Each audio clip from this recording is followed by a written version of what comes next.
Baiklah, nama saya Rosepi Lestarina Bancin. Saya dari kelas A dengan NIM 20070909023. Di sini saya melakukan presentasi untuk memenuhi tugas dari Bu Hima, yaitu pengantar pengorganisasian pengetahuan yang diberi topik Resource Description and Access atau RDA.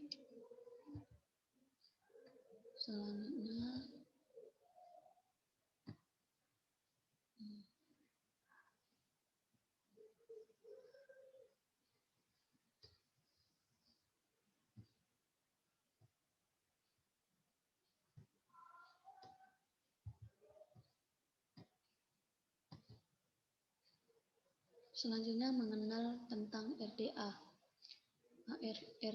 AACR2 pertama kali diluncurkan pada tahun 1978 dan telah beberapa kali mengalami revisi. Pada tahun 2005, Joint Steering Committee for the Revision of RAACR meninjau kembali revisi bagaimana pertama dari ACR2 dan menuangkan visinya melalui penyusunan standar pengatalogan baru yang berisi panduan dan description and access.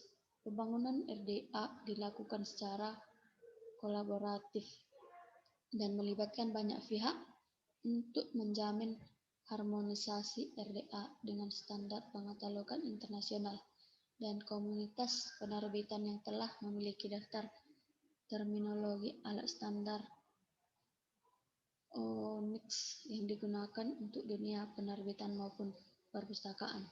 RDA disusun berdasarkan prinsip dan standar internasional yang dikembangkan oleh IFLA, yakni ICP, dan mengadopsi model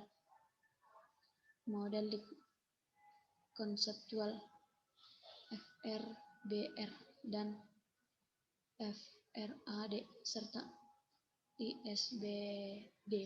Dapat disimpulkan bahwa FRBR dan FRAD merupakan sebuah konsep prioritas yang dikembangkan membantu kita untuk memahami dunia nyata dan menggunakan teknologi baru untuk memperjelas komunikasi di antara para perpustakaan di seluruh dunia dan memastikan pengertian konsep pengatalogan dipahami secara luas serta memungkinkan para pustakawan untuk mendiskusikan masalah-masalah pengatalogan dengan menggunakan terminologi dan pemahaman teoritis yang berlaku umum untuk membandingkan dengan tidak terstruktur dengan persepsi atau cara yang sama. Tujuan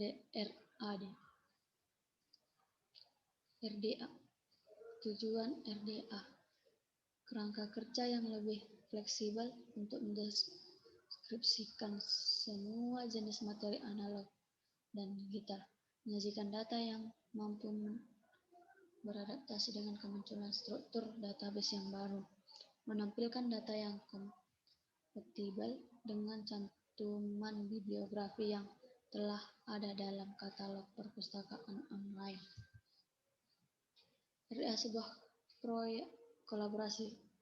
RDA dikembangkan oleh Joint Steering Committee atau JSC for Development of RDA yang merupakan referensi dari American Library. Sedangkan badan yang mensupervisi proyek pengembangan RDA secara keseluruhan adalah The Community of Principles atau COP yang berdiri dari institusi-institusi tersebut di atas Plus Library and Archives Kanada. Proyek ini juga melibatkan CO Publisher, yakni American Library. Model konseptual FRBR dan FRAD untuk memahami dunia maya. FRBR dan FRAD merupakan fondasi umum konstruksi RDA. Dengan demikian, untuk mengetahui bagaimana RDA diimplementasikan, maka pemahaman mengenai konsep FRBR dengan FRAD mutlak diperlukan. FRBR adalah sebuah proyek yang digunakan oleh IFLA Study Group 1992-1997 dan IFLA terus memonitor dan mempromosikan penerapan FRBR. FRBR muncul sebagai respon atas semakin luasnya perkembangan kerjasama pengkatalogan di berbagai belahan dunia. Gencarnya upaya penekanan biaya pengkatalogan dan tidak puasan pengguna terhadap katalog saat ini yang dianggap belum memenuhi kebutuhan mereka. Secara teknis, FRBR merupakan model konseptual dari entities, relationship, dan attributes yang digunakan untuk mendistribusikan produk intelektual atau karya artistik. Implikasi RDA pada MARC21. AACR2 dan MARC21 adalah dua standar berbeda yang didesain untuk tujuan yang berbeda pula. AACR2 digunakan sebagai standar konten dan menyajikan data, sedangkan MARC21 adalah standar konten, bukan standar pengkodean.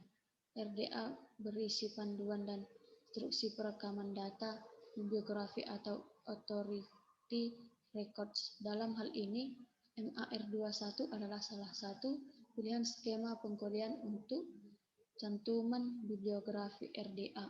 Standar pengkodean lain yang dapat digunakan adalah MODS atau Dublin Core. Simpulan dari penjabaran di atas dapat disimpulkan bahwa perkembangan RDA dilakukan secara kolaboratif dan melibatkan banyak pihak untuk menjamin keharmonisasi RDA dengan standar pengkatalogan internasional, dan komunitas penerbitan yang telah memiliki daftar terminologi alat berdasarkan standar ONIX yang digunakan untuk dunia penerbitan manapun maupun perpustakaan. FRBR dan FRAD merupakan sebuah konsep teoritis yang membantu kita memahami dunia maya. Sekian hasil presentasi saya ucapkan terima kasih.